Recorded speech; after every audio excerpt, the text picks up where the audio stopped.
agar kita memiliki pengetahuan dasar tentang pembuatan karya tulis ekonomi Islam dengan baik dan benar, serta sesuai dengan standar etika dan kaidah penulisan. Di sini, saya Dian Putri Maharani sebagai moderator akan memandu jalannya acara pada kegiatan ini.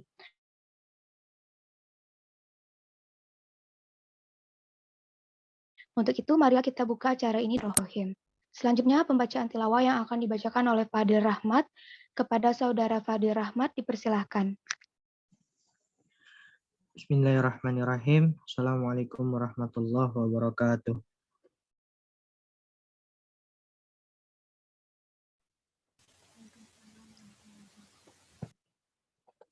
A'udzu billahi minasy syaithanir rajim. Bismillahirrahmanirrahim. ولا تقولوا لمن يقتل في سبيل الله أموات بل أحياء ولكن لا تشعرون ولنبلونكم بشيء من الخوف والجوع ونقص من الأموال والأنفس والثمرات وبشر الصابرين الذين إذا أصابتهم مصيبة قالوا إنا لله وإنا إليه راجعون أولئك عليهم صلوات من ربهم ورحمة وأولئك هم المهتدون صدق الله العظيم.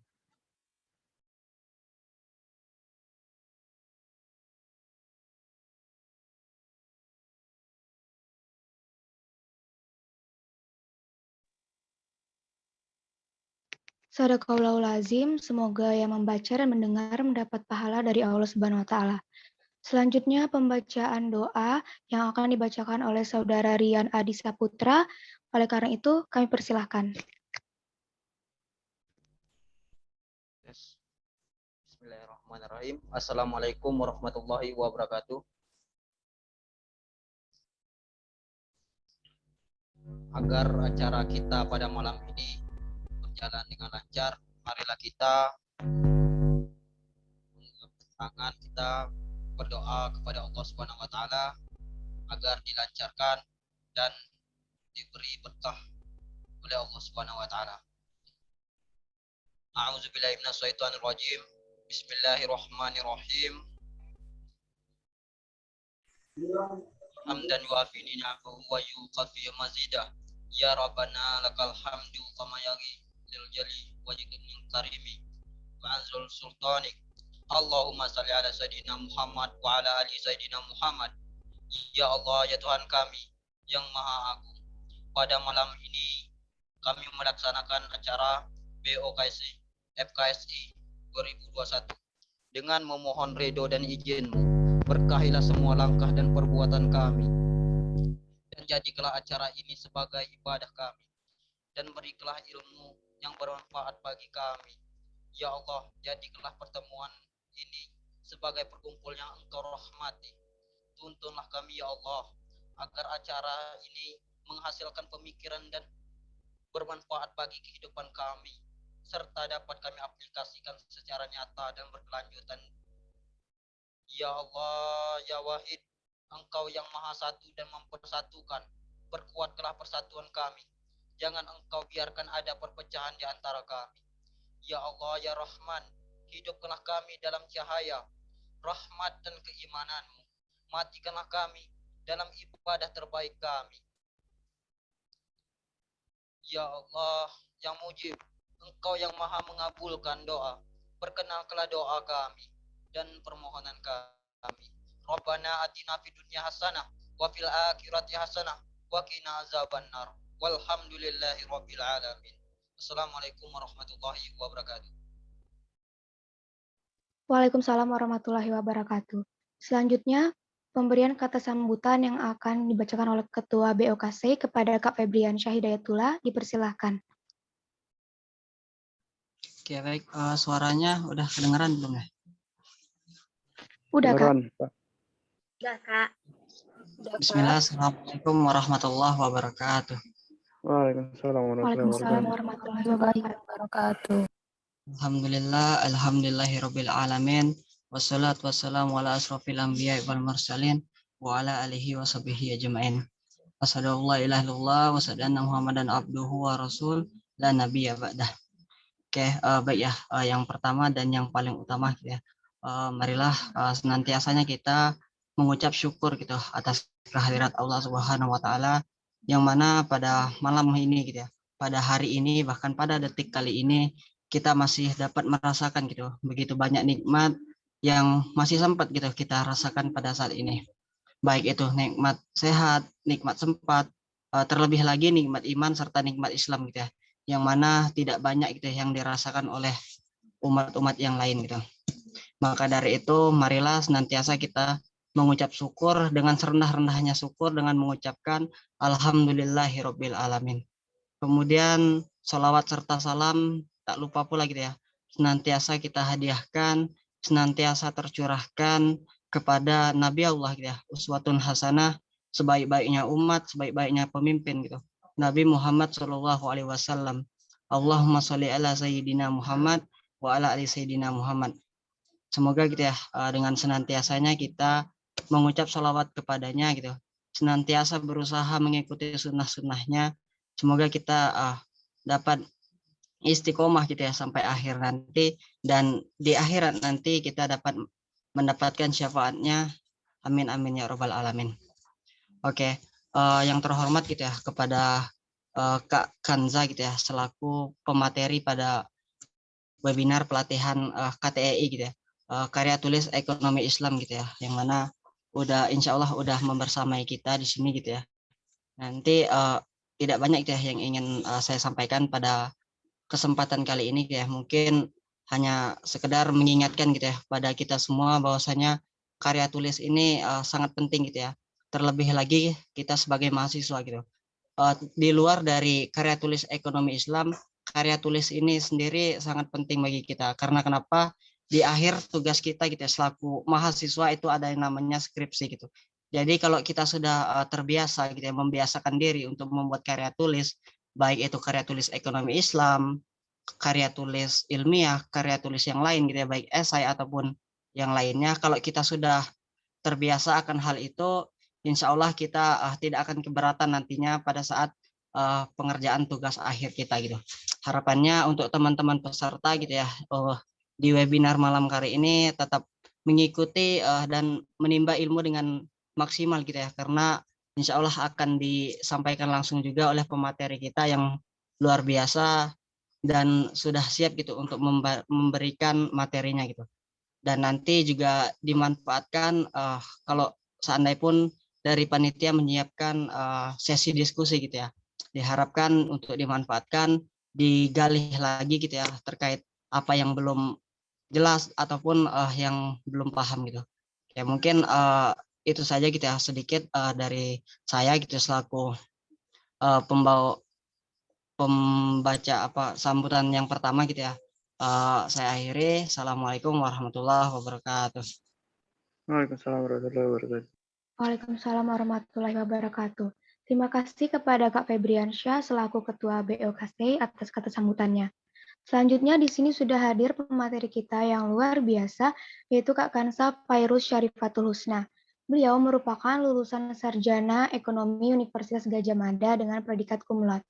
Kak Kansa ini memiliki banyak sekali pengalaman dalam proyek penelitian dan survei, dan juga beliau memiliki passion terhadap research and development, terkhususnya di sektor kesehatan.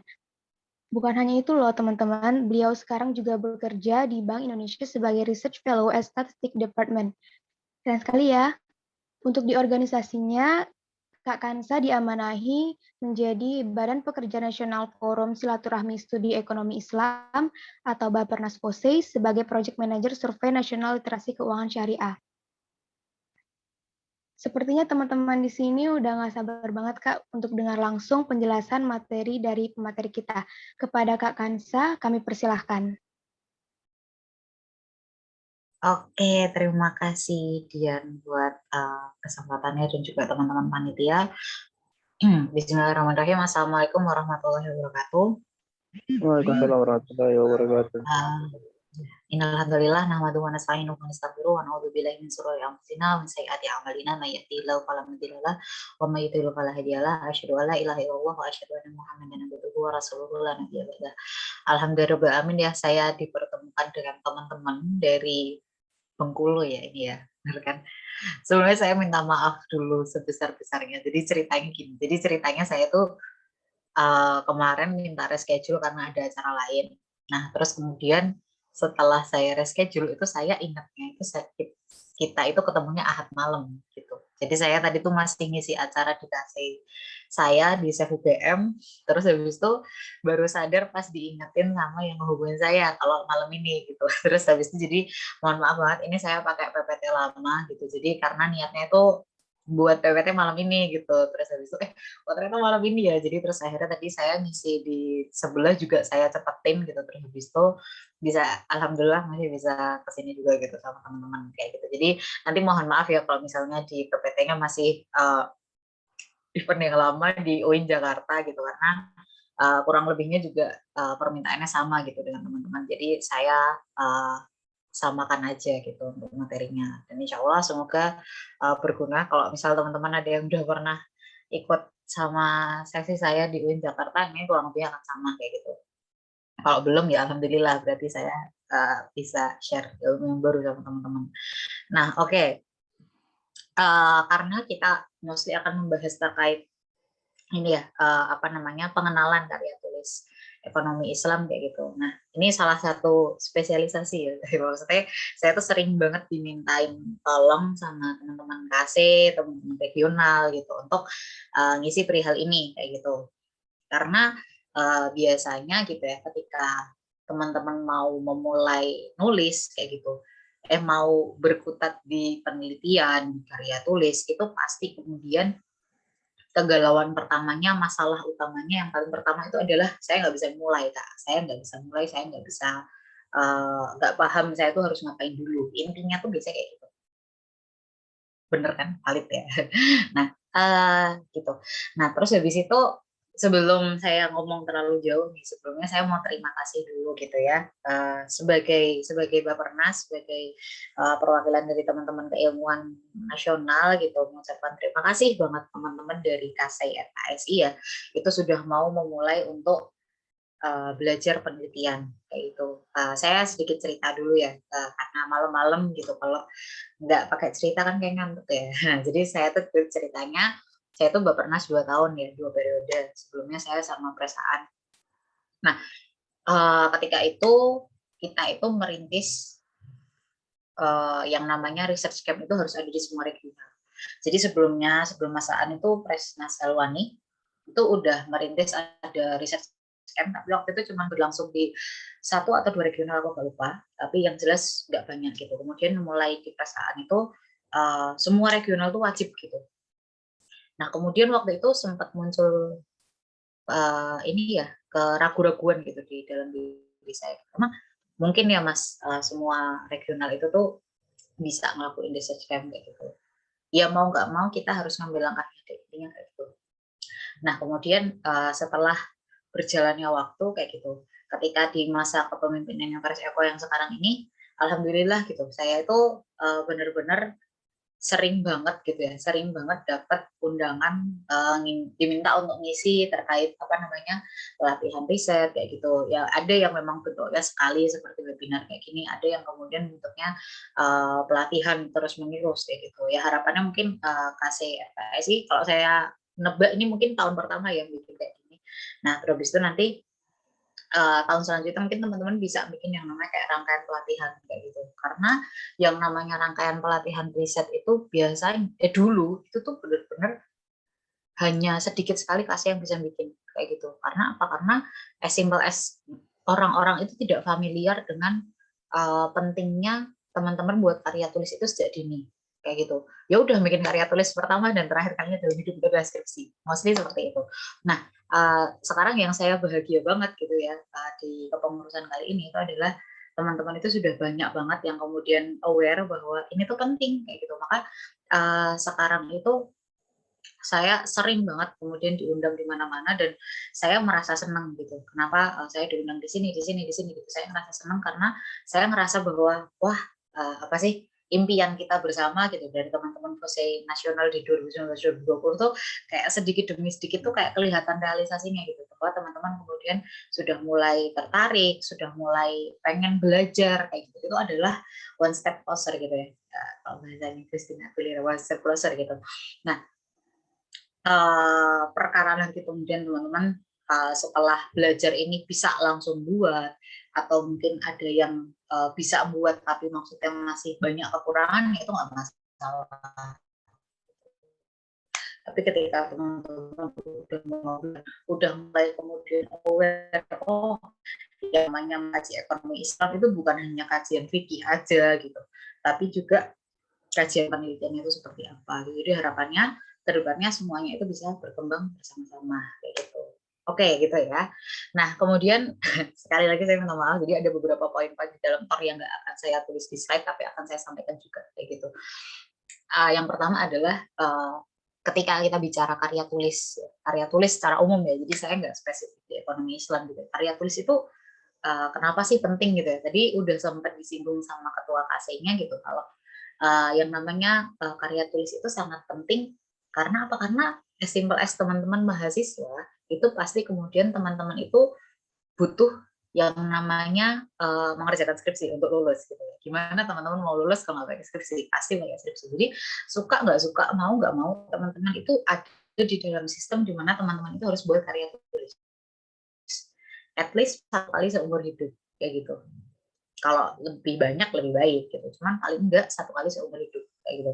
Itu teman-teman ada di sistem tersebut karena teman-teman bukan pendidikan vokasi ya, kayak kalau teman-teman sarjana semua berarti teman-teman paling enggak dalam sekali seumur hidup paling enggak punya 1 karya tulis dan itu di skripsi gitu. Jadi itu sangat penting gitu teman-teman, secara pragmatis itu butuh seperti itu. Nah, itu dari pandangan pragmatisnya. Tapi ketika kita bicara pandangan fundamentalnya, pandangan idealisnya gitu, kenapa kemudian penelitian itu penting gitu? Penelitian itu penting gitu ya, atau KTI itu kan sebenarnya adalah output dari penelitian gitu ya. Kenapa kok kemudian penelitian itu penting? Karena dia itu akan kemudian terus memperkaya khazanah keilmuan gitu. Jadi gimana maksudnya? Jadi maksudnya gini, ekonomi Islam itu kan secara research itu kan kemudian dia itu masih terus berkembang sampai sekarang kayak gitu ya. Kalau mungkin secara teori, secara fikih itu kan ya memang sudah ada sejak zaman Rasulullah kayak gitu. Tapi kemudian kalau kita bicara researchnya gitu kan, itu kemudian masih sangat-sangat berkembang sekarang gitu. Maka ruang-ruang untuk teman-teman mengembangkan research dari ekonomi Islam itu sebenarnya masih sangat-sangat luas kayak gitu. Nah, maka kenapa kok teman-teman itu penting untuk mengambil peran kayak gitu. Yang namanya mahasiswa itu adalah kalian part of dari akademisi. Teman-teman itu bagian dari akademisi. Teman-teman itu adalah mahasiswa para dosen kayak gitu kan. Jadi teman-teman itu punya peran untuk kemudian berkontribusi dalam memperkaya khazanah keilmuan ekonomi Islam itu. Jadi dengan research-nya teman-teman yang kemudian semakin baru, semakin banyak kayak gitu. Nah, itu kemudian akan berkontribusi dalam perkembangan ilmu dari ekonomi Islam itu sendiri. Gitu. Jadi pentingnya di situ, teman-teman secara eksternal itu kemudian bisa berkontribusi dalam khazanah keilmuan di ekonomi Islam. Nah, tapi terus kemudian kalau kita udah capek-capek research kayak gitu ya, capek-capek research, emang buat saya sendiri untungnya apa kayak gitu ya? Buat saya sendiri untungnya apa? Gini, ketika teman-teman itu sudah belajar nulis karya tulis, belajar memulai penelitian kayak gitu, teman-teman itu juga punya manfaat internal gitu. Maksudnya gimana? Jadi gini, saya pakai cerita aja ya, karena malam-malam enaknya cerita. Jadi saya itu dulu cerita. Jadi ceritanya saya itu dulu, saya tuh baru pegang research itu kuliah gitu ya. Kalau teman-teman ngira dulu itu saya anak LKIR, anak OFSI gitu ya, pas SMA enggak, saya tuh enggak. Jadi jadi anak SMA. Sampai saya pas saya SMA, saya itu kerjaannya cuma jadi anak yang kerjaannya cuma rapat, event, berangkat jam 6, pulang jam 11 kayak gitu ya. Jam 6 pagi, pulang jam 11 malam kayak gitu. Nah, udah cuman kayak gitu-gitu aja. Terus habis itu kalau pas pelajaran saya suka bolos gitu. Kalau nggak bolos, kalau di kelas berarti saya tidur kayak gitu. Padahal sekelas cuma 10 orang. Nah, itu keren banget kan. Nah, jadi itu dulu saya kayak gitu. Kemudian ketika saya kuliah baru saya belajar gitu kan, kayak enggak nih, saya udah bisa masuk UGM, alhamdulillah kayak gitu. Saya nggak mau kemudian cuman jadi mahasiswa nggak jelas kayak gitu, kayak waktu pas saya SMA gitu kan, saya ngerasa kayak gitu. Kemudian saya ngerasa bahwa saya udah disekolahin orang tua nih, berarti saya harus jadi orang yang berbeda kayak gitu. Saya udah capek yang namanya saya event terus, dan saya cuma capek untuk rapat dan kemudian saya nggak punya apa-apa kayak gitu. Kemudian ada seorang teman saya yang dia itu sama kayak saya latar belakangnya, anaknya rapat kayak gitu. Terus habis itu pada suatu hari dia itu iseng, teman saya itu iseng ikut di pelatihan riset. Kemudian pelatihan risetnya itu ternyata ada follow up-nya. Jadi kemudian dia di follow up terus, kemudian dia bisa ikut LKIR terus sampai akhirnya sampai Amerika, kayak gitu kan. Kemudian saya tuh mikir gitu, loh teman saya ini latar belakangnya sama kayak saya, dia sama-sama kerjanya cuma rapat terus ini gitu ya, anak organisatoris SMA biasalah gitu ya. Kok kemudian dia sekali nyoba bisa sampai Amerika? Saya ketantang nih gitu. Saya orangnya tuh sangat kompetitif gitu ya dulu, kalau sekarang biasa aja. Dulu saya sangat kompetitif orangnya. Kemudian saya mikir, loh kalau dia aja bisa, kenapa saya nggak bisa? Gitu, waktu itu saya mikir gitu. Kalau dia aja bisa terjun ke dunia penelitian gitu, yang latar belakangnya seperti itu, berarti saya itu bukan tidak mungkin bisa untuk mencoba kayak gitu. Jadi saya harapannya di sini masih yang masih muda-muda ya, paling nggak kayak semester 3, semester 5 gitu, yang belum terlalu terlambat kemudian untuk mencoba penelitian kayak gitu. Kemudian akhirnya saya iseng tuh pas masuk KC, akhirnya saya saya nyoba untuk daftar Risbang, namanya riset dan pengembangan kayak gitu. Nah saya coba daftar di situ, ditanyain tuh kayak pengalaman risetnya kan apa gitu, nggak ada gitu, ketawa aja nggak ada gitu kan. Cuman kemudian saya tuh bisa menjelaskan beberapa part yang kemudian misalnya tahapan penelitian tuh kayak gimana, gini ya. Of course saya udah belajar dulu gitu, tapi sebenarnya saya dari segi pengalaman nol kayak gitu waktu itu. Kemudian entah gimana sama kakak-kakak saya di SEF itu akhirnya saya diterima kayak gitu. Padahal ya track recordnya tuh cuman kayak anak event kayak gitu ya. Alhamdulillah banget gitu, akhirnya diterima sama kakak-kakak di SEF.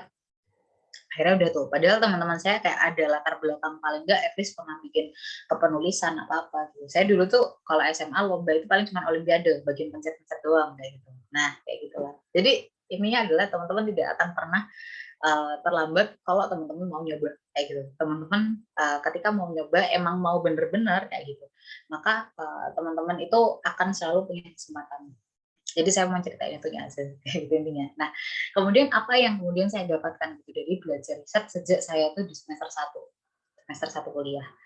Nah, itu saya benar-benar ngerasa yang namanya pola pikir saya itu berkembang gitu.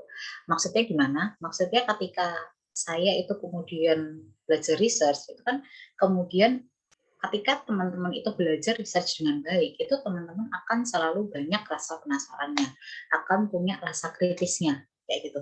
Jadi ketika teman-teman menghadapi sebuah problem itu dengan tataran, maksudnya dengan problem yang sama kayak gitu. Saya ngerasa bahwa ketika sebelum saya kenal research dan sesudah saya kenal research itu berbeda. Ketika saya udah kenal research, saya itu kemudian merasa bahwa menganalisis suatu problem itu kemudian akan lebih kritis gitu. Misalnya ini permasalahannya, ini akar masalahnya apa. Hal ini itu bisa terjadi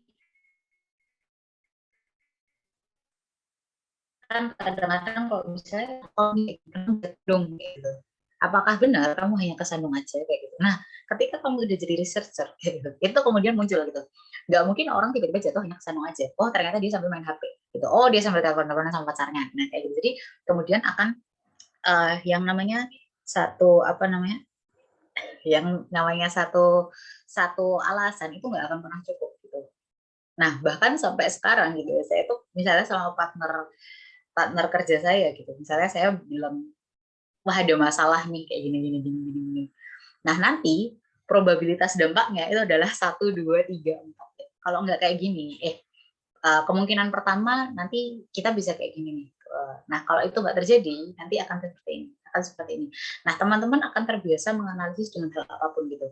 Even itu bukan di dalam hitam di atas putih. Jadi percayalah teman-teman, ketika teman-teman itu belajar penelitian, belajar research, belajar nulis KTI, gitu. Daya pikir teman-teman, olah pikirnya teman-teman itu juga kemudian akan terus berkembang kayak gitu. Daya analitisnya teman-teman. Nanti akan teman-teman kerasa ketika udah biasa kayak gitu, udah biasa kemudian cari latar belakang, kemudian nuntukin rumusan masalah kayak gitu.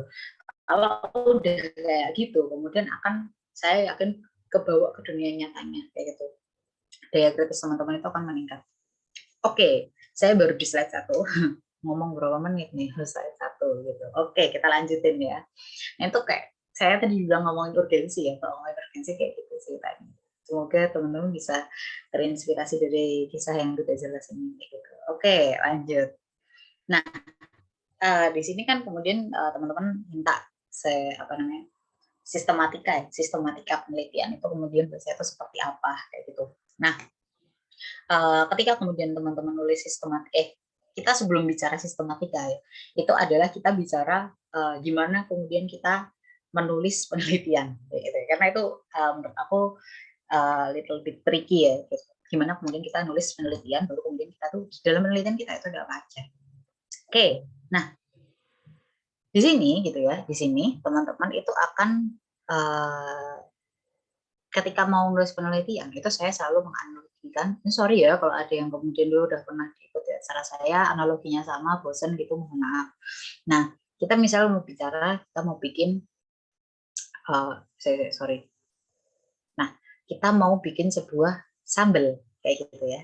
Kita itu penelitian kita itu KTI kita itu adalah membuat sambal gitu. Nah, maka kita harus memulai gitu ya. Dari apa gitu ya? Dari urgensinya, dari masalahnya dulu. Gitu. Jadi gimana? Kenapa kok kamu buat sambal? Karena kalau makan nasi sama tempe nggak pakai sambal itu rasanya ada yang kurang. Karena kalau saya mau bikin ayam geprek di Bengkulu juga ada kan geprek, semoga ada ya biar bisa dibayangkan. Nah, kalau mau bikin ayam geprek nggak ada sambelnya itu nanti nggak enak kayak gitu. Yang digeprek apa bawang, nah kayak gitu. Nah masalah itu adalah kenapa sebuah alasan dibalik kenapa kok kamu melakukan hal itu, dan itu harus urgent. Contohnya tadi ya, misal kita mau bikin sambal, kenapa kok sambal itu penting gitu? Karena kalau nasi pakai tempe nggak ada sambelnya itu rasanya nggak enak dimakan, sehingga orang-orang kelaparan, nggak ada yang bisa makan kayak gitu karena nasi dan tempe itu terasa hambar, maka kita butuh sambel kayak gitu. Kemudian udah tuh kita tahu bahwa kita itu harus membuat sambal karena supaya nasi dan tempe itu tidak hambar sehingga orang-orang bisa makan dan orang-orang tidak kelaparan. Nah, itu yang pertama. Kemudian yang kedua kayak gitu, itu adalah pertanyaan penelitian. Maksudnya adalah teman-teman mau bikin apa? Mau bikin sambal bawang, mau bikin sambal bajak, mau bikin sambal tempe, mau bikin sambal cumi atau apa kayak gitu. Nah, teman-teman harus bisa define yang namanya kita ini mau bikin apa sih? Mau bikin sambal yang sejenis apa kayak gitu. Nah, itu adalah pertanyaan penelitiannya. Maka saya selalu menganalogikan bahwa yang namanya pertanyaan penelitian itu ibarat kamu mau bikin panah kayak gitu. Teman-teman kalau pegang satu panah itu kan pasti teman-teman cuma punya satu busur nih, satu anak panah. Teman-teman punya satu anak panah doang, maka akan diarahkan kemana gitu. Pasti kalau cuma punya satu, pasti kan diarahkan sebaik mungkin tepat di sasarannya. Sama teman-teman ketika punya pertanyaan penelitian, tujuan penelitian, rumusan masalah, teman-teman itu bidik tepat di sana. Jangan sampai kemudian itu terlalu kemana-mana kayak gitu. Penelitiannya judulnya ngomongin A, ternyata pertanyaan penelitiannya ngomongin C sampai E gitu. Nah, itu kesalahan. Jadi teman-teman harus bidik pas gitu. Teman-teman tuh maunya apa, penelitiannya tentang apa, terus habis itu di situ aja yang konkret, gak usah kemana-mana. Kemudian yang ketiga adalah metodenya. Saya mau bikin, tadi saya tentuin deh, saya mau ambilnya sambal terasi. Nah, kemudian caranya gimana gitu? Caranya terasinya dibakar dulu, kemudian diulek bareng sama cabai, dikasih bawang, ya nggak sih? Bener nggak tahu, saya nggak suka sambal soalnya. Nah, terus itu kayak gitu. Jadi teman-teman harus menentukan cara ngulek kan gimana. Nah, itu adalah metodenya. Nah, kemudian yang terakhir adalah temuannya. Gimana sih rasa sambal terasinya? Apakah berbeda sambal terasinya teman-teman, sambal terasinya tetangganya, apakah kemudian beda sambal terasinya teman-teman sama ibunya teman-teman, dan seterusnya gitu.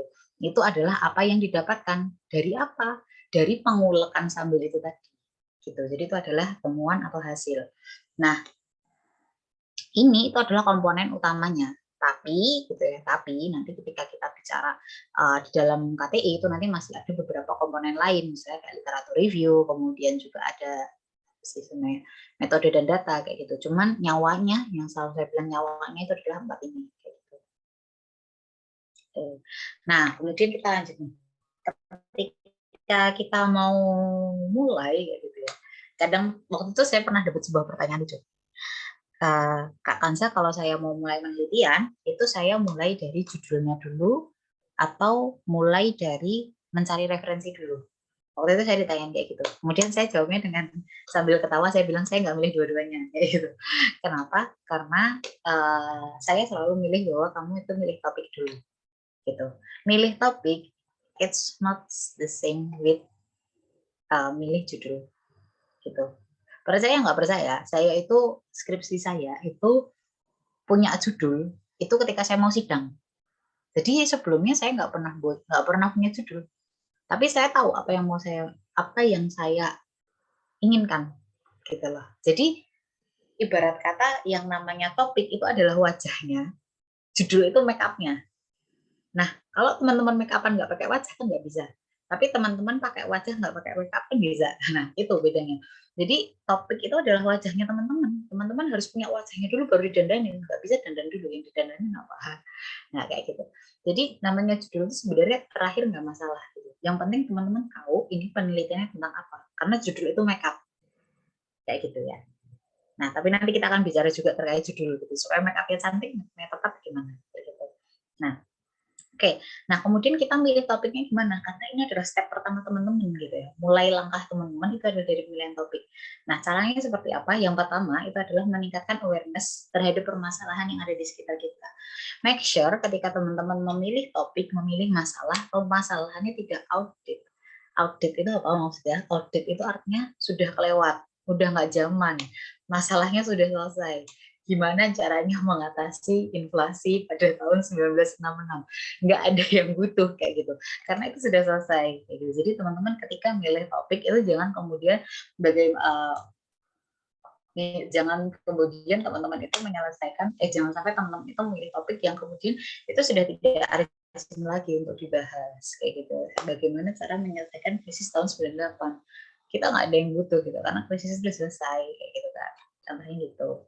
Nah, kemudian yang kedua, sering membaca dan mendengarkan berbagai sumber informasi kayak gitu. Nah, ini ya yang cukup menarik kayak gitu adalah saya itu sering banget, yang nggak sering banget sih, ke beberapa kali saya tuh nemuin tren di kalangan mahasiswa. Kalau saya itu harus satu hari baca, mereka tuh harus baca satu hari itu satu jurnal, satu hari satu artikel kayak gitu.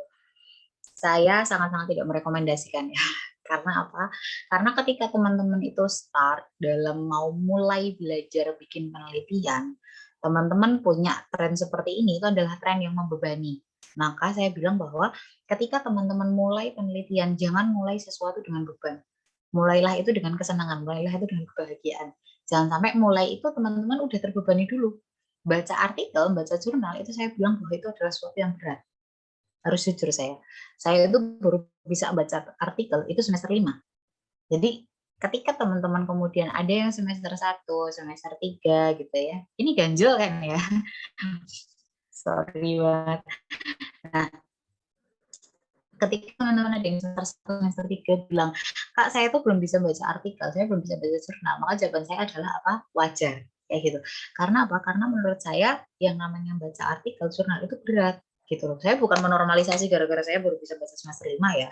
Tapi maksud saya adalah teman-teman itu pasti butuh proses belajar yang lama, proses belajar yang berat untuk kemudian bisa baca artikel jurnal. Maka jangan kemudian teman-teman itu membebani secara berlebihan, saya satu hari harus baca satu artikel. Nah, itu enggak. Jadi teman-teman ketika mau cari topik penelitian, silahkan mulai dari hal-hal yang membahagiakan. Teman-teman baca artikel ini ya, artikel media massa, teman-teman dengerin podcast, itu untuk apa? Untuk cari topik. Oh, topik ini ternyata menarik ya. Oh, ternyata ada masalah ini ya sekarang kayak gitu. Teman-teman mulai dari situ nggak masalah gitu. Teman-teman baca Tirto, sorry nih sebut merek, tapi maksudnya yang enak-enak kayak gitu ya. Tirto itu kan kayak ringan banget, CNN atau mungkin apa namanya, ya kalau yang Islami ya Republika kayak gitu, nggak masalah. Teman-teman ambil dari sana kayak gitu. Untuk cari topik, bukan untuk cari referensi. Teman-teman yang namanya cari topik itu bisa dari mana aja gitu. Makanya yang tidak outdated kayak gitu. Nah, kemudian yang ketiga itu adalah teman-teman yang namanya menemukan masalah itu tidak sama dengan membuat masalah. Maksudnya gimana? Adalah sampai teman-teman ketika membuat suatu penelitian itu berangkat dari sebuah masalah yang diada-adakan gitu. Maksudnya gimana? Contoh tadi kita balik ke sambel ya, karena saya malas cari sambel lain. Kita balik ke sambel. Nah, teman-teman itu membuat sambel karena ada orang yang nggak bisa makan nasi tanpa sambal. Nggak bisa kemudian teman-teman bilang, saya buat sambal gitu. Terus habis itu ditanya, kenapa kok kamu bikin sambal gitu kan? Terus habis itu kamu alasannya karena sambal ini pasti akan disukai semua orang kayak gitu. Maksudku adalah teman-teman itu tidak berangkat dari masalah yang existing, masalah yang ada. Nah, yang namanya teman-teman mulai penelitian itu harus berangkat gitu ya. Jadi teman-teman harus menganalisis dulu masalahnya apa, kemudian teman-teman pilih topik penelitiannya. Bukan kemudian teman-teman itu membuat seolah-olah ada masalahnya. Nah, saya ceritain nih supaya lebih jelas ya. Jadi, masalah yang diada-adakan itu contohnya adalah saya waktu itu dulu saya semester, saya tuh suka nyeritain masa lalu yang jelek-jelek gitu. Karena buat pelajaran gitu. Saya daripada jelek-jelekin orang kan gibah gitu ya, jelek-jelekin diri sendiri. Nah, saya waktu itu semester 3 kalau nggak salah, atau semester 4 ya. Saya masih kinyis-kinyis, masih nggak tahu apa-apa kayak gitu. Nah, saya waktu itu ikut sebuah lomba yang cukup bergengsi di kalangan ekonomi Islam. Itu punyanya Undip, namanya Sehati kalau saya nggak salah ya namanya. Ya sebenarnya Sehati. Nah, saya waktu itu daftar Sehati dengan paper yang sangat pas-pasan. Menurut saya bahkan saya sekarang ketawa gitu. Saya pengen nyari naskahnya lagi di mana gitu ya. Saya udah ganti laptop, udah laptop apa dijual dan udah nemu nih. Nah, jadi waktu itu ceritanya saya tuh buat sebuah naskah yang sangat pas-pasan.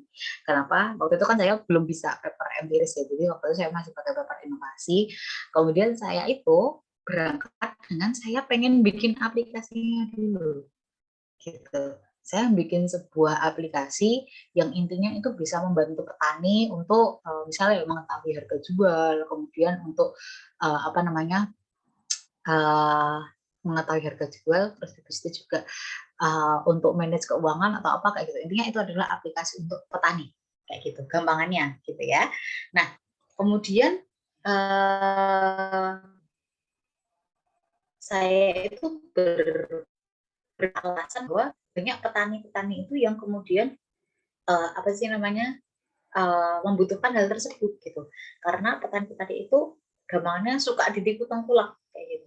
Nah, tapi kemudian saya nggak bisa mengelaborasi tuh berapa kemudian petani yang ditipu tengkulak, kerugian dari petani itu seperti apa. Saya nggak bisa mengelaborasi hal itu gitu ceritanya. Tapi pokoknya saya punya aplikasi ini gitu. Itu adalah sebuah kelucuan yang hakiki ya menurut saya kayak gitu. Kalau saya nawarin sesuatu, jadi paper inovasi itu tidak salah as long as emang masalahnya ada dan dia menyelesaikan masalah. Nah, ini ceritanya Hansa yang masih kecil ini kemudian bilang gitu ya, saya mau nawarin sebuah aplikasinya seperti ini, saya jelaskan secara garis besar, bukan secara detail. Saya jelaskan secara garis besar, kemudian setelah itu saya itu bilang kalau ini bisa menolong petani dalam hal ini. Padahal saya nggak tahu tuh masalah itu tuh ada apa enggak. Itu kesalahan. Nah, kemudian yang paling lucu adalah aplikasi untuk petani gitu. Padahal ketika teman-teman terjun ke lapangan, waktu itu saya KKN ya, KKN-nya walaupun online, tapi maksudnya sempat survei online, sempat survei ke ini juga, ke venue juga waktu itu. Yang namanya petani, waktu itu saya di Jawa padahal itu sangat-sangat tidak melek teknologi gitu. Mungkin kalau teman-teman di sini ada yang tahu gitu. Mungkin yang namanya petani kan sangat-sangat tidak melek teknologi ya. Ada yang bahkan WhatsApp aja nggak semuanya punya kayak gitu. Apalagi kemudian dikenalkan sebuah aplikasi baru yang nggak tahu dari mana seperti ini kayak gitu. Nah itu menurut saya itu sangat-sangat impossible. Nah maka yang namanya teman-teman mencari masalah itu jangan sampai memunculkan masalah-masalah yang impossible seperti punya saya kayak gitu ya. Jadi jangan sampai kemudian masalahnya itu diada-adakan karena teman-teman pengen over sesuatu. Nah itu kesalahan besar. Nah kemudian yang terakhir adalah memahami bahwa masalah itu adalah nyawa dari penelitian. Apa yang teman-teman angkat sebagai masalah itu adalah inti dari apa yang teman-teman akan lakukan. Next.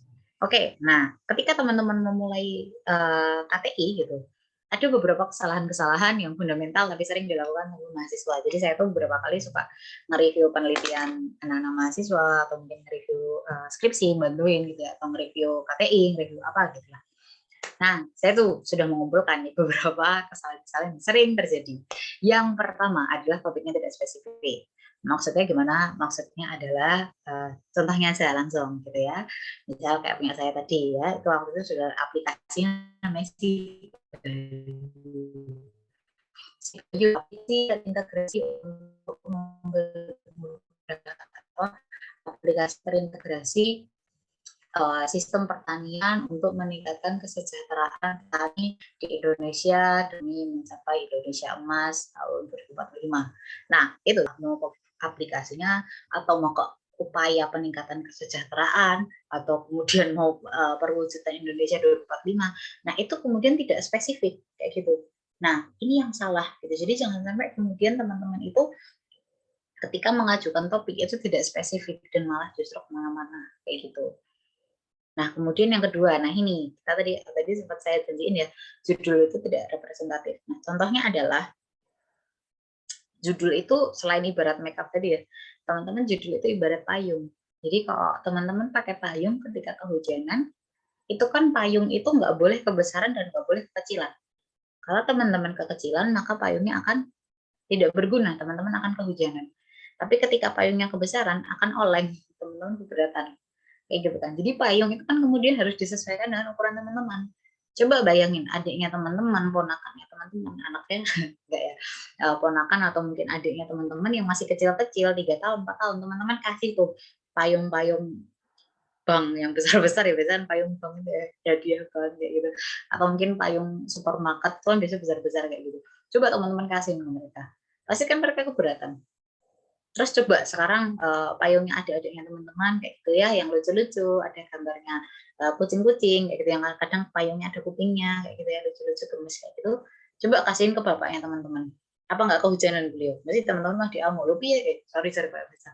Lah gimana orang apa namanya diminta ngambilin payung kok malah dikasihin payungnya adik gitu. Itu kemudian akan menjadi problematika ya.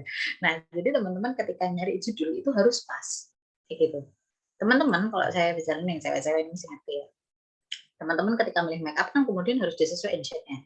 Teman-teman nggak bisa kulitnya kok gelap pakai shade light gitu ya, kemudian kulitnya terang tapi pakai shade-nya yang dark netral itu kan nggak bisa. Nanti kemudian mukanya ini kan nggak representatif kayak gitu ya, ada yang kemudian nanti jadi ashy keabu-abuan dan seterusnya gitu, nanti malah jadi beauty vlogger, jangan.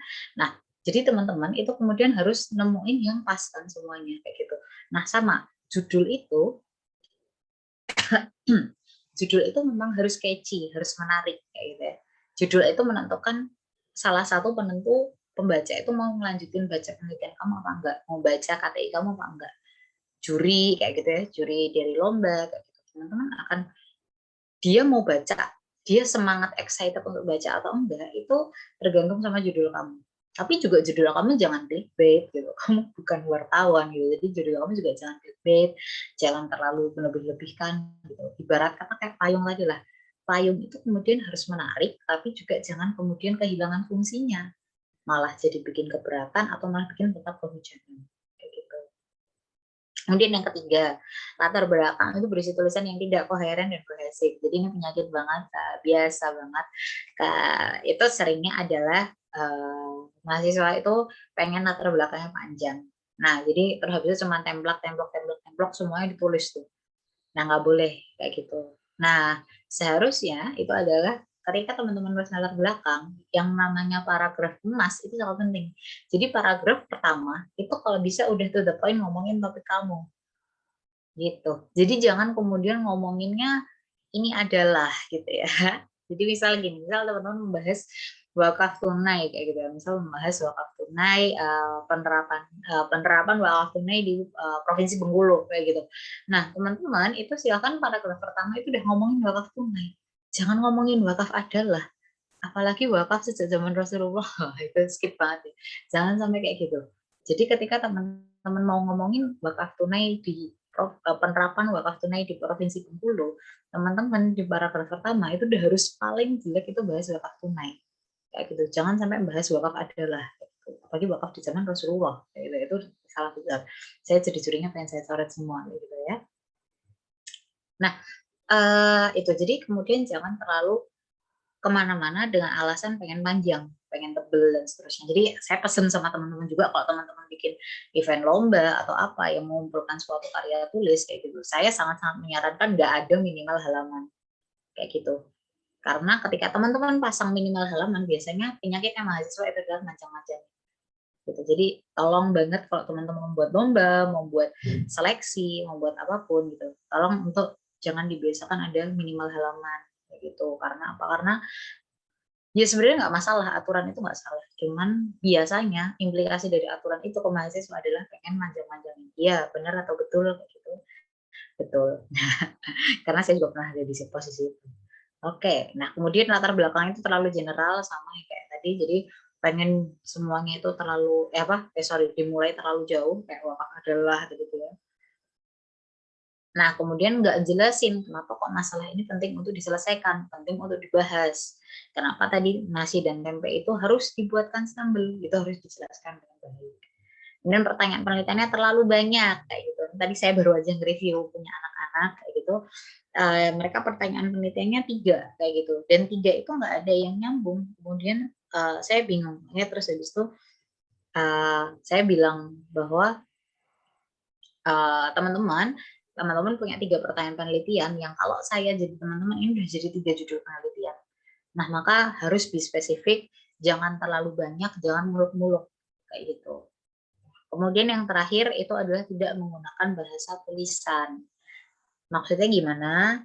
Sering menggunakan bahasa yang tidak formal, bahasanya itu lisan, dan ini yang paling sering, tolong teman-teman silahkan dicatat. Dan ada pertanyaan di tengah-tengah gitu. Lantas bagaimana yang dapat kita lakukan? Nah, itu jangan. Jadi teman-teman jangan pernah sekalipun teman-teman mencoba melakukan hal tersebut kayak gitu. Jadi jangan pernah teman-teman nulis sebuah pertanyaan di tengah-tengah kayak gitu. Lantas seperti apa penelitian yang sudah terjadi? Tanda tanya. Nah, itu nggak usah. Itu kalau teman-teman ngisi sesi kayak saya pakai pertanyaan-pertanyaan nggak masalah. Tapi ketika teman-teman tulis sebuah tulisan akademik, jangan pernah sekali-kali teman-teman melakukan hal itu, gitu ya. Jangan pernah menggunakan bahasa lisan di dalam karya tulis. Next, kesalahan sekunder itu maksudnya ada yang kadang mempermasalahkan ini, ada yang enggak. Tapi better teman-teman menyelesaikan permasalahan ini agar lebih sempurna hasil karyanya.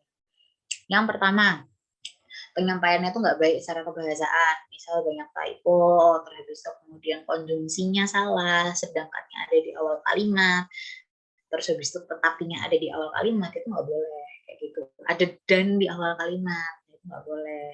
Terus habis itu ada maka di tengah kalimat itu boleh, maka namun di tengah kalimat itu nggak boleh, dan seterusnya kayak gitu, nggak boleh banyak typo ngerti ya.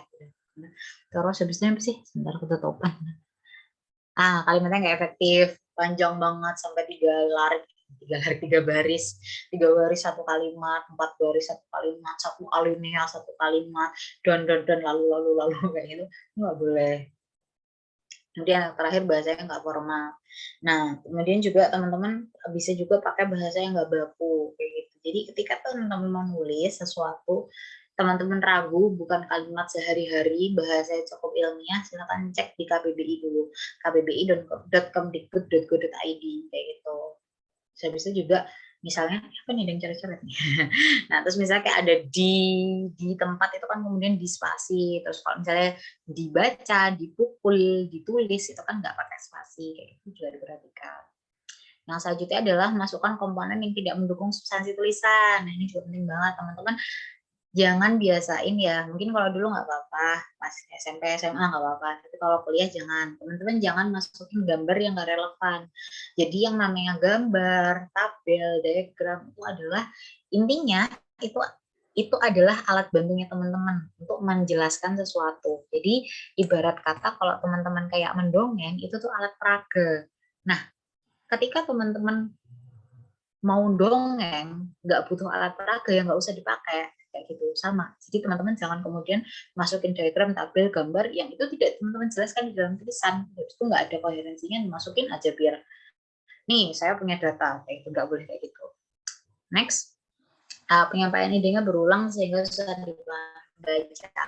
Penelitian itu untuk membaca bukan buat meneliti. Jadi teman-teman ketika habis nulis itu harusnya idealnya dibaca lagi, udah bisa dipahami belum sih sama orang lain kayak gitu. Kemudian penulisan tidak mengikuti format yang ditentukan. Nah, jadi gini teman-teman, ketika teman-teman itu apply di suatu teman-teman itu sedang apply di suatu lomba, suatu mungkin ke apa sih namanya, masukin skripsi dan seterusnya kayak gitu.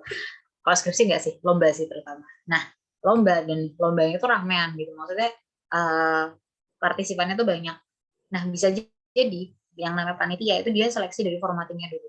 Nah, jangan sampai teman-teman tuh karyanya udah bagus tapi formattingnya salah, jadi udah dieliminasi di awal, ada pengurangan nilai dan seterusnya. Jadi teman-teman itu harus penting banget untuk memperhatikan kayak gitu. Jadi waktu itu saya pas awal-awal buat KTI, saya tuh punya timnya tuh bertiga. Yang satu itu orangnya paling oke dalam bikin ide penelitian, bikin topik, cari masalah, gokil. Jadi dia selalu punya sejuta ide buat kita. Saya itu bagian menyelesaikan eksekusi. Maksudnya gini, dari ide itu kita konkretnya mau ngapain nih. Nah, terus itu saya mempelajari yang udah ada apa dan seterusnya gitu. Terus yang satu itu adalah yang saya bagian ini, gitu. Kalau mungkin sekilas kayak lo kok nggak ini ya, nggak imbang ya mbak, kayak apa antara satu dan lain bagian tugasnya gitu. Tapi in fact orang pertama dan saya tadi, teman saya yang pertama dan saya tuh kita nggak bisa ngelakuin hal itu gitu. Dan yang bisa buat adalah teman saya yang kedua ini, dan ya udah dia emang jobnya itu, jadi bener-bener memahami semua syarat-syarat perlombaan, kemudian ini apa nih sekarang KTP-nya, kemudian KTM-nya, bahkan KTP, KTM semua itu udah kita kasihin ke dia. Pokoknya kalau kita mau ikut lomba apapun tuh yang urus administrasi dia.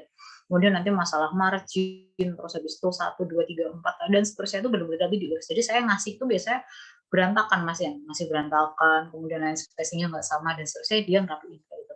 Nah, itu sebuah kerja tim ya. Jadi teman-teman silakan kalau ada yang punya bakat kayak gitu tuh mengajukan diri, saya bisa ngerapiin nih kayak gitu. Nah, itu nggak semua orang telaten kayak gitu ya.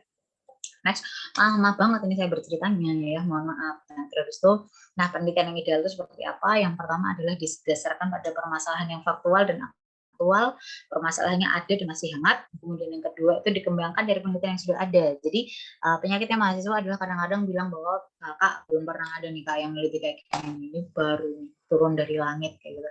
Nah, itu salah besar. Jadi teman-teman silahkan ketika mau membuat penelitian di era 2021 ini, teman-teman silahkan untuk pelajari dulu topik yang ini tuh pernah dibahas sejauh mana. Karena sangat kecil kemungkinan topik teman-teman tuh turun dari langit atau nggak pernah ada yang meneliti sebelumnya. Itu kecil banget kemungkinannya. Kemudian penelitiannya itu harus sifatnya logis dan doable gitu. Jangan kemudian teman-teman udah tahu penelitian ini tuh nggak bisa akses data, gitu, nggak bisa ada nggak bisa dilakukan lah ininya, tapi dilakuin kayak gitu nggak boleh. Jadi teman-teman realistis saja yang bisa dilakukan mana. Saya mau penelitian pakai data Susenas, padahal datanya bayar. ada modalnya nggak ada, itu kan nggak realistis. Dan yang selanjutnya adalah alur penyampaiannya sistematis, buntut, urut, sehingga kita paham apa yang mau dikatakan. Terus yang selanjutnya adalah memenuhi kaidah kebahasaan dan sesuai UEB dan KBBI. Yang terakhir adalah mengikuti panduan dan ketentuan dari penerima karya. Oke, terus ini. Oke. Nah, ini terus habis itu gimana caranya kita nulis penelitian? Nah, yang pertama adalah tadi teman-teman bisa lihat lagi pemilihan topiknya tadi. Kemudian yang kedua adalah teman-teman temukan referensi artikel jurnal yang jadi acuan utama dari penelitiannya. Kayak gitu. Jadi tadi saya bilang bahwa yang namanya teman-teman mulai penelitian itu bukan turun dari langit ya, pasti udah ada yang pernah meneliti sebelumnya. Nah, maka teman-teman silakan untuk cari acuan penelitiannya dan jangan skripsi. Maksudnya adalah teman-teman ketika mengembangkan sesuatu referensinya dari mana? Kakak tingkat saya pernah kayak gini. Nah, itu salah besar. Jadi jangan sampai teman-teman itu merefer ke skripsi penelitian kakak tingkat. Kecuali skripsi penelitian kakak tingkatnya udah prosit jadi masuk jurnal, Scopus Q3 atau Sintak 2. Tapi kalau memang skripsi cutting-nya belum sampai masuk jurnal, percayalah kalau cutting kamu tuh nggak sehebat itu. Cutting aku juga, aku buat adik tingkatku juga gitu. Kenapa? Karena kita S1 dan itu wajar sekali kayak gitu. Jadi jangan sampai kemudian kita itu mereferensi kepada kakak tingkat kayak gitu ya. Karena kakak tingkat kita semua itu tidak sehebat itu. Yang namanya penelitian S1 itu pasti kemudian masih sangat banyak celahnya. Masih dihabisi sama dosen pengujinya dan seterusnya kayak gitu. Jadi teman-teman jangan kemudian acuannya apa ini? Skripsi kakak tingkat saya waktu itu udah pernah yang bikin kayak gini. Dia lulus cum laude kayak gitu. Iya lulusnya cum laude, iya dia lulusan terbaik. Tapi kemudian yang namanya skripsi kakak tingkat itu masih sangat-sangat tidak ideal untuk dijadikan referensi kayak gitu. Jadi idealnya kalau mau cari referensi terutama acuan itu adalah dari Scopus Q3 atau Sintak 2 gitu. Kemudian selanjutnya teman-teman untuk silakan menggunakan reference manager atau Mendeley, Zotero, EndNote dan seterusnya. Mungkin next kalau teman-teman punya kesempatan lain perlu belajar secara khusus tentang aplikasi-aplikasi ini. Intinya ini untuk mengelola referensi teman-teman supaya nggak tersebar kemana-mana. Habis itu yang ketiga adalah untuk pengguna pendekatan kuantitatif, teman-teman penting banget untuk menguasai metode perangkat lunaknya, metodenya, dan yang paling penting statistiknya. Teman-teman harus ngerti apa itu data ordinal, data nominal, data rasio, data interval, terus habis itu gimana apa yang dimaksud dengan standar deviasi, apa yang dimaksud dengan mean, kemudian gimana kamu itu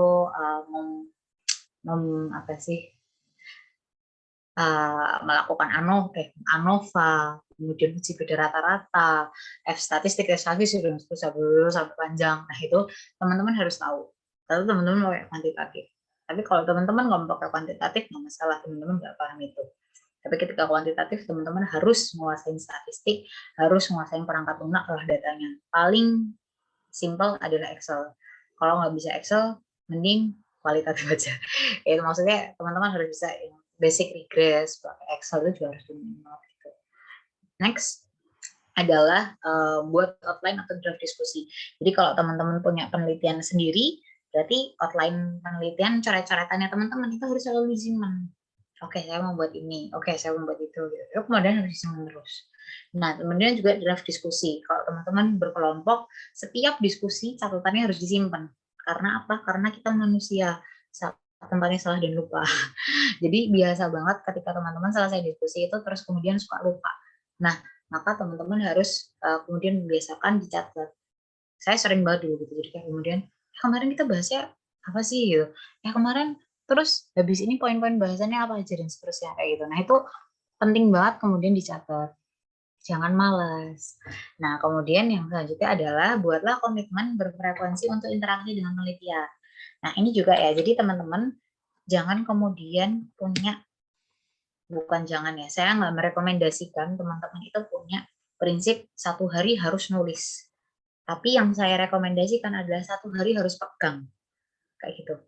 Nah, jadi ceritanya saya itu ketika skripsian dulu, saya tuh punya komitmen uh, 1 day 2 hour. Maksudnya adalah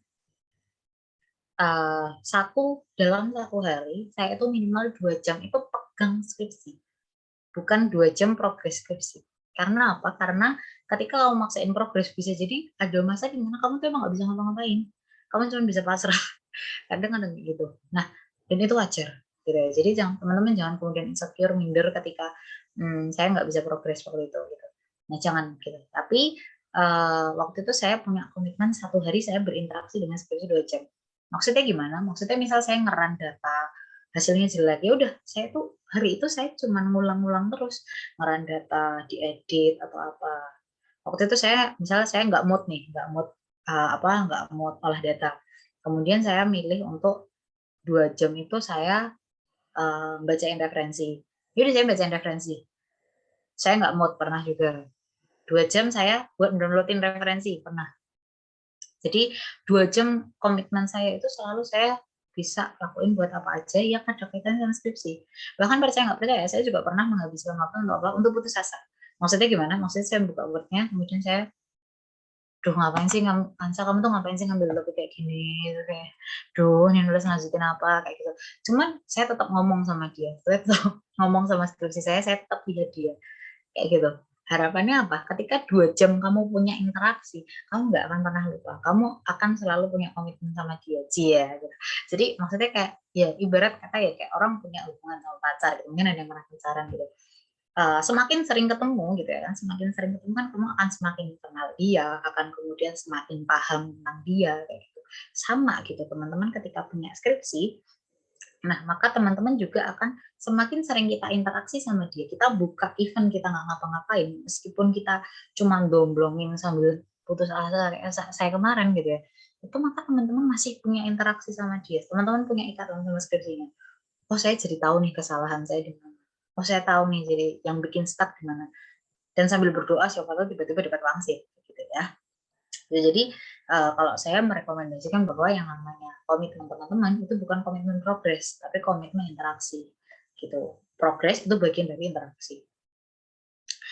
Terakhir itu adalah bikin target gitu ya. Jadi misal waktu itu saya diminta sama dospem ya, sama pembimbing kayak pekan ini bulan ini itu udah harus mana, pekan ini bulan ini harus mana dan seterusnya. Dan saya nyaranin teman-teman targetnya itu induktif. Jadi misal teman-teman butuh selesai KTI-nya kapan gitu. Misal buat lomba deadline-nya ke akhir Desember.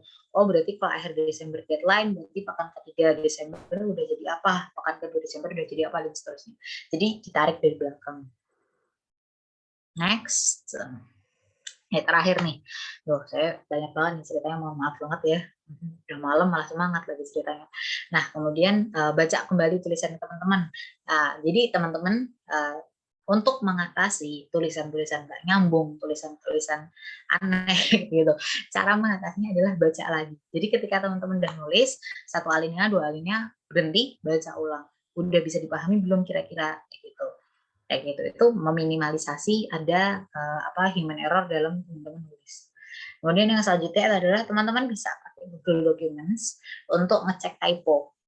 Jadi nanti biasanya kalau di Google Docs itu bakal dia nggak menulis sendiri, nanti akan merah-merah itu yang masih typo-typo. Ini bisa teman-teman benerin di situ. Kemudian yang selanjutnya adalah oh my god. Terus habis itu yang ketiga itu adalah teman-teman bisa minta orang lain seperti mentor yang lebih berpengalaman untuk review kayak gitu. Jadi teman-teman bisa kemudian minta tolong gitu kan, misalnya kayak ke dosennya, kakak tingkat, mentor atau siapa yang bisa lebih berpengalaman untuk mereview atau kemudian memberikan komentar kepada karyanya teman-teman semua gitu. Kemudian yang terakhir itu adalah harus mengarsipkan semua file. Ini file folder gitu, cuman bahasa Indonesia yang baik dan benar, jadi saya pakai kayak gitu. Nah itu harus disimpan semua. Jadi biasakan teman-teman itu dari setiap progresnya, terus habis itu juga semua hasil olah datanya, pokoknya semua yang ada kaitannya dengan penelitian teman-teman itu harus terarsipkan dengan baik. Jangan sampai ada yang tercecer, ada yang hilang kayak gitu.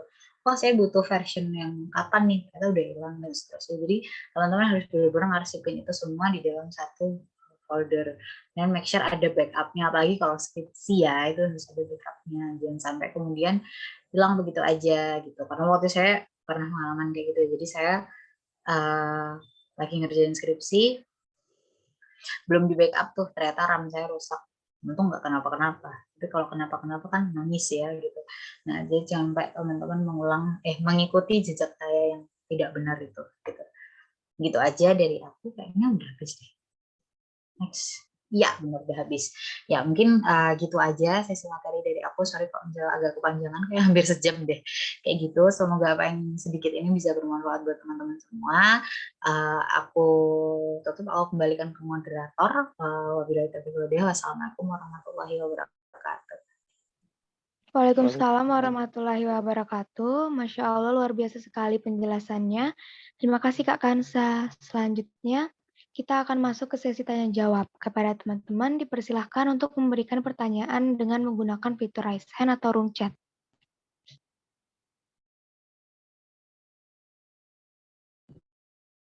Di sini udah ada pertanyaan dari Alis Akbar. Kepada Alis Akbar, dipersilahkan.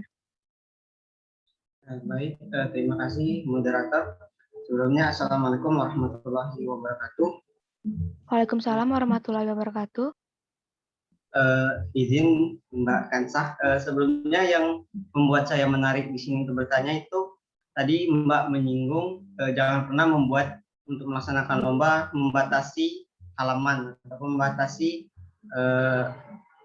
kalimat-kalimat dari karya tersebut. Nah, jadi dalam konteks yang pernah saya lihat ataupun saat ini itu selalu dibatasi, Mbak. Jadi untuk alasan Mbak untuk menyarankan jangan membatasi itu bagaimana, Mbak? Terima kasih.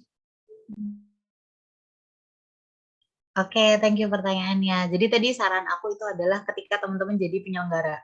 Jadi ini sering aku sampaikan di semua universitas yang aku isi ya, kayak gitu. Sebenarnya gini, sebenarnya aku klarifikasi dulu ya. Kalau kita kemudian kita apply ke jurnal kayak gitu, itu biasanya juga ada gitu.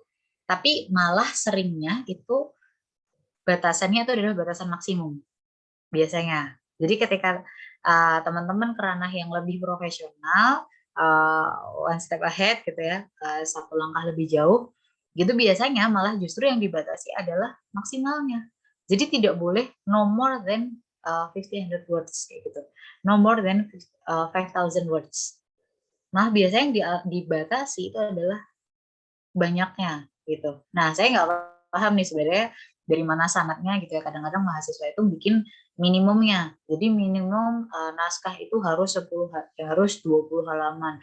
Tidak boleh atau misalnya dibuat range gitu 20 sampai 40 halaman, dan sejauh ini sampai saya lulus saya nggak pernah nemu alasan kenapa ada batas minimum kayak gitu.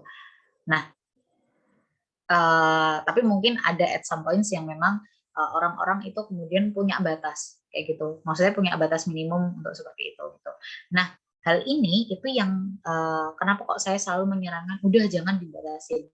Karena apa? Karena mahasiswa terutama S1 itu biasanya masih belajar nulis. Nah, ketika teman-teman itu dibatasi minimumnya gitu. Saya tanya secara jujur aja gitu kepada teman-teman semua gitu. Kalau teman-teman ada minimumnya, kemudian teman-teman udah nggak tahu lagi harus nulis apa, maka teman-teman akan nulis apa? Akan nulis sembarangan yang penting panjang. Biasanya kan seperti itu. Nah, ini muaranya akan nggak nyambung. Penelitiannya akan menjadi lebih buruk. Aduh, sorry sebentar ya. Aku ada telepon dari laundry.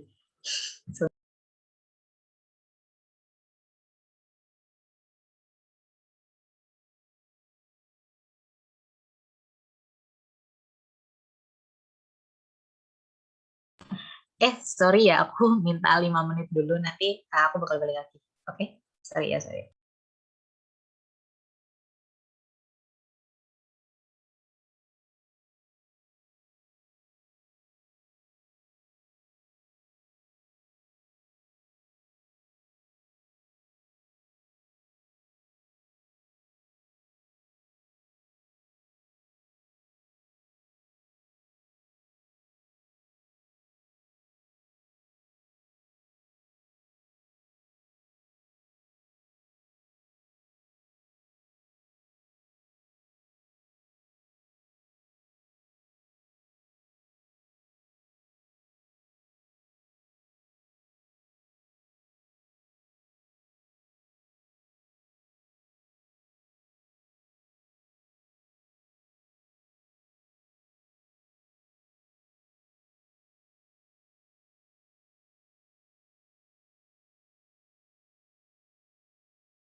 Ya, oke, sorry ya teman-teman, tadi ada iklan lewat. Jadi, nah, aku ulang sedikit ya. Jadi ketika teman-teman jadi penyelenggara, teman-teman pastikan sebaiknya nggak usah ada minimal gitu, karena itu akan mendorong peserta yang mana itu S1 itu biasanya untuk nulis hal-hal nggak penting, dan itu biasanya akan malah menghancurkan menghancurkan esensi dari penelitiannya itu. Jadi kayak karena kemana-mana ngejar biar halamannya cukup dan seterusnya. Oke, sorry ya. Nah, jadi kalau misalnya mau itu bisa dipasang itu batas maksimumnya supaya nggak kemana-mana gitu. Nah, cuman memang mungkin ada beberapa penerima karya yang masih demikian gitu. Makanya aku tuh setiap ngisi tuh selalu bilang, bahkan kayak di universitas-universitas gede kayak gitu, biasanya aku ngerekomendasiin kayak saya kayak waktu itu saya ngisi di apa sih yang memang mereka biasa buat UB itu kan dia mereka biasa bikin lomba-lomba besar gitu ya. Nah itu UI Jakarta itu kan mereka bikin event-event kan bisa gila-gilaan besar-besar gitu. Kalau bisa jangan pakai minimal kayak gitu, tapi biarkan mereka itu kayak bikin karyanya itu ya memang yang compact, tapi itu kayak poin, jadi nggak terus kemana-mana gitu. Maka kalau teman-teman dari unik di ini juga pengen bikin lomba, bikin penerimaan karya apapun itu untuk seleksi dan seterusnya, itu saran saya itu mending jangan pakai minimal kata atau minimal halaman gitu. Baik Mbak, terima kasih Mbak. Ya, sama-sama. Oke, itulah tadi jawaban dari Mbak Kak Kansa. Apakah teman-teman di sini ada lagi yang ingin ditanyakan?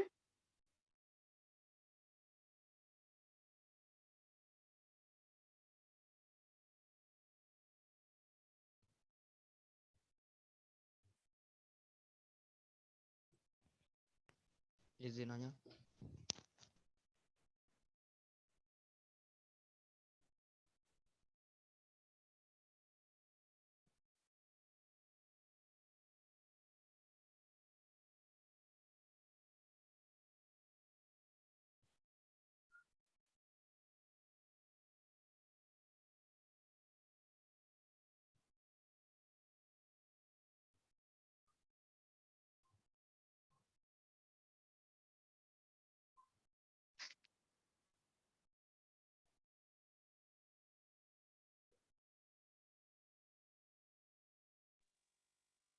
Ya, kepada Saudara Rian dipersilahkan.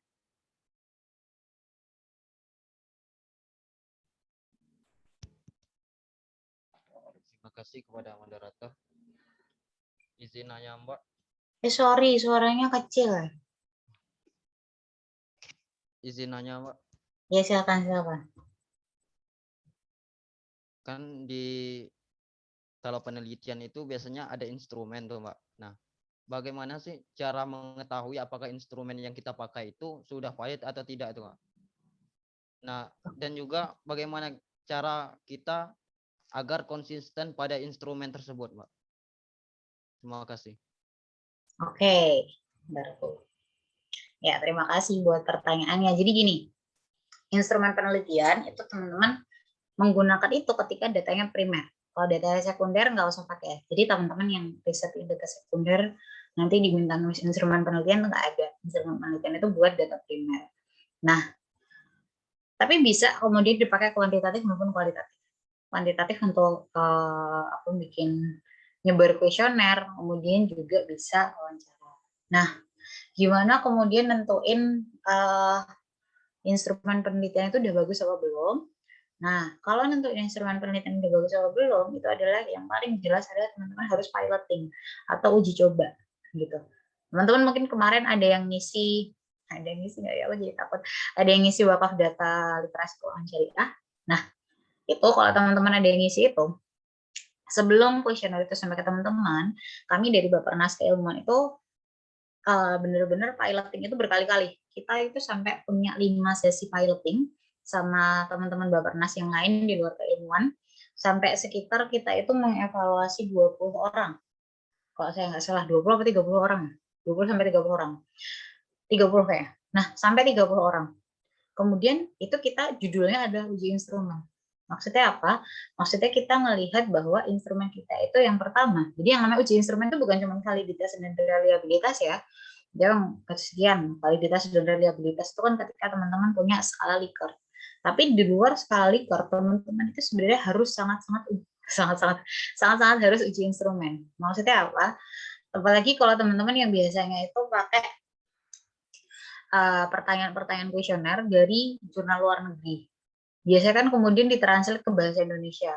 Nah, kadang translatannya itu bisa jadi kurang dipahami sama responden.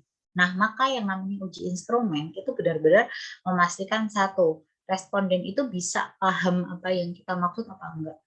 Yang kedua, itu adalah ekspektasi jawaban mereka itu tuh mirip nggak sih sama kita yang kita pengen. Contoh, misal gini, saya punya sebuah kuesioner, saya tanya, hewan apa yang kamu pelihara? Ekspektasi jawaban saya adalah nama hewan. Kemudian ada orang yang jawab 5, banyak, di kampung, di rumah kakek gitu. Nah itu kan kemudian nggak sama. Jawabannya seperti ekspektasi saya mereka itu jawab nama hewan. Ternyata munculnya ada yang nama tempat, nama jumlah gitu ya. Hewan apa yang kamu pelihara sejak TK kayak gitu. Nah itu kan kemudian nggak nyambung. Nah maka yang namanya uji instrumen itu adalah memastikan jawaban respon itu mirip dengan yang kita ekspektasikan. Maksudnya adalah tidak OOT. Bukan terus kemudian saya expect-nya kamu jawab sapi gitu. Kalau kamu jawab kambing berarti instrumen saya salah. Bukan gitu. Tapi saya expect-nya kamu jawab nama hewan. Nah, kalau kemudian ada yang jawab jumlah, ada yang jawab tempat, itu kan berarti mungkin bisa jadi pertanyaannya harus dipahami. Nah, itu adalah uji instrumen. Kayak gitu. Jadi, itu adalah instrumen penelitian. Kayak gitu. Nah, sebenarnya saya agak kurang paham yang namanya tadi konsisten dengan instrumen. Ya, intinya adalah ketika kita punya instrumen, itu adalah pertama kita harus uji coba dulu. Jadi jangan kemudian langsung pede kita ambil data. Gitu ya. Jadi harus uji instrumen dulu. Uji instrumen udah bisa dipahami belum? Ketika teman-teman uji instrumen piloting, itu yang di pilot, responden dari piloting itu kemudian harus ditanyai. Gimana menurut kamu kuesioner aku kurang apa? Gimana menurut kamu gitu. Sama teman-teman mau interview juga gitu. Interview ketika teman-teman nanyain ini gitu. Sejak kapan Bapak sudah berkarir di agen penyelenggara haji gitu, sejak kapan gitu ya pertanyaannya. Kemudian nah saya itu masuk ke agen ini Mbak, nah saya itu masuk ke agen ini, saya itu diajak sama tetangga saya, udah nggak valid gitu ya. Itu kan kemudian bukan merujuk ke waktu, tapi merujuk pada dengan siapa dia itu ada di sana gitu. Nah itu kemudian teman-teman itu bisa digunakan sebagai berarti pertanyaan saya di sini itu mungkin masih kurang tepat gitu. Nah, kemudian ditanyain gini, kemudian instrumennya direvisi. Jadi sejak tahun berapa Bapak memulai karir? Nah, dan kemudian nanti akan berbeda kayak gitu. Jadi yang paling penting adalah teman-teman harus ketika punya instrumen diuji dulu dan kemudian diperbaiki, baru kemudian ambil data kayak gitu. Nah, kemudian yang perlu diperhatikan adalah ketika uji instrumen, teman-teman itu tidak boleh menguji yang sama. Jadi misalnya saya kuesioner saya pilot ke 30 orang, kemudian saya itu butuh responden 500. Nah, yang 30 ini nggak boleh kehitung lagi. Gitu. Nggak boleh kemudian untuk ambil data asli, karena dia udah jadi bagian dari uji coba, kayak gitu. Gitu ya, kurang lebihnya kalau masalah instrumen.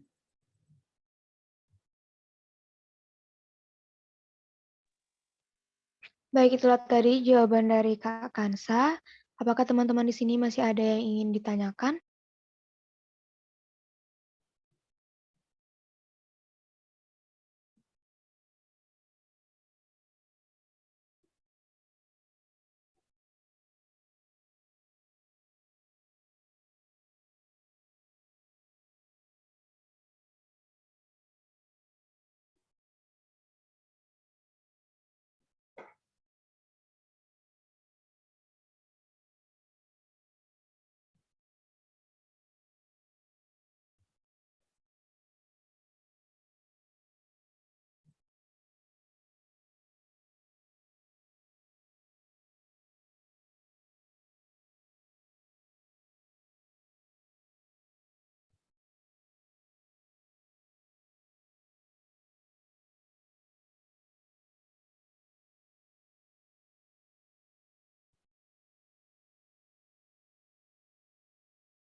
Baik, jika sudah tidak ada, kita cukupkan sesi tanya jawab kita.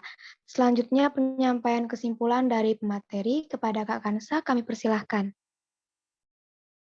Ya, oke. Closing statement ya ini berarti ya. Oke, jadi gini teman-teman.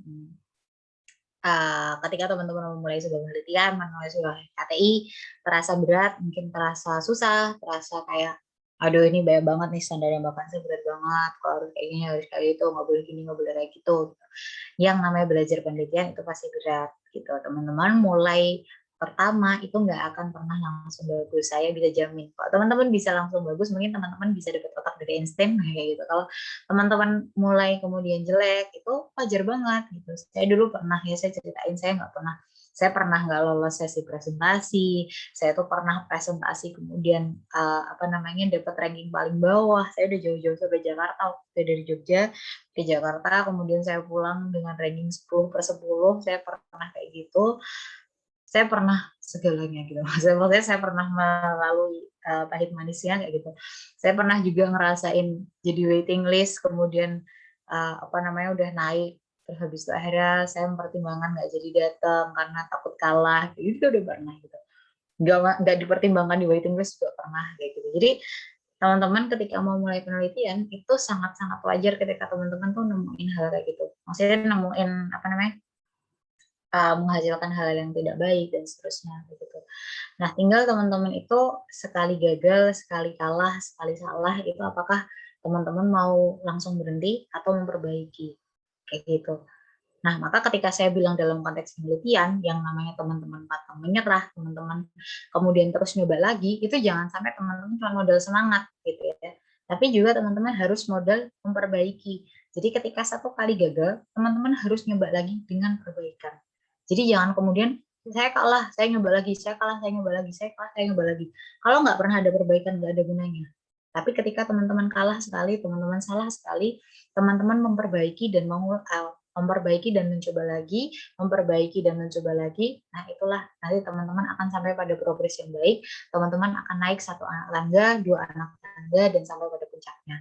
Kayak gitu aja dari aku. Mungkin bisa juga teman-teman dengerin Kose Podcast edisinya aku bahas Research 101. Kalau mungkin nanti ada yang terlupakan, ada yang pengen dipelajari lagi gitu. Kurang lebihnya sama yang aku sampaikan. Bisa dengerin di Kose Podcast. Mungkin itu episode ke-10 apa ya kalau nggak salah kayak gitu. Kok 10 sih? 2 dari terakhir kayaknya kalau nggak salah. Nah, itu coba dengerin aja di Fose Podcast episode Research 101 kayak gitu di Spotify ada, di Anchor juga ada. Gitu aja dari aku, kurang lebih mohon maaf. Terima kasih. Wassalamualaikum warahmatullahi wabarakatuh. Waalaikumsalam warahmatullahi wabarakatuh. Wow, keren banget ya. Teman-teman di sini kalau masih belum paham, bisa langsung dengerin podcastnya Kak Kansa. Alhamdulillahirrahmanirrahim, tiba saatnya kita di penghujung acara. Terima kasih atas perhatian dan kerjasama hadirin semua. Mohon maaf atas segala kekurangan. Semoga ilmu yang kita dapatkan hari ini bisa bermanfaat. Wabillahi taufiq wal hidayah. Wassalamualaikum warahmatullahi wabarakatuh. Waalaikumsalam warahmatullahi wabarakatuh. Makasih ya teman-teman. Waalaikumsalam warahmatullahi wabarakatuh. Terima kasih juga ya Kak.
Sebiru hari ini,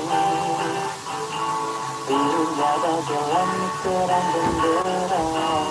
Sebiru hari kita bersama di sini. Indah hari ini, indahnya berpermana di taman surga. Seindah hati kita, walau kita kan terpisah. Bukankah hati kita telah lama menyatu dalam tali kisah persahabatan ilahi? Pegang erat tangan kita terakhir kalinya. Hapus air mata meski kita tak terpisah. Selamat jalan kembali, tetaplah berjuang hingga kita bertemu kembali. Kenang masa indah kita hari ini.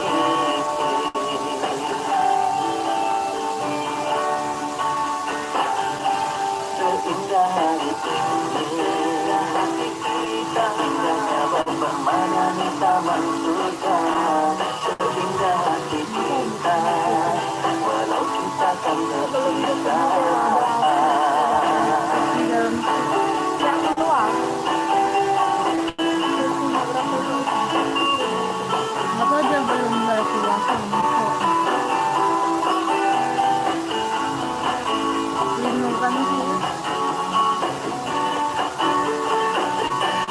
Bukankah hati kita telah dalam tali kisah persahabatan ilahi?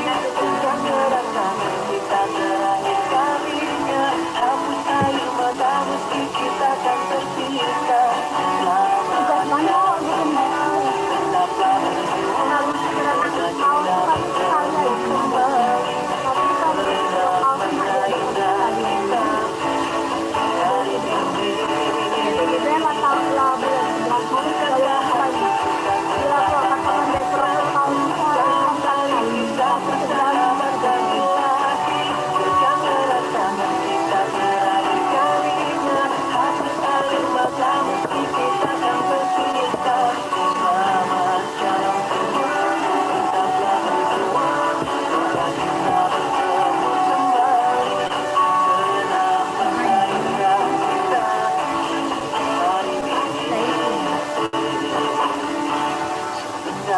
ini.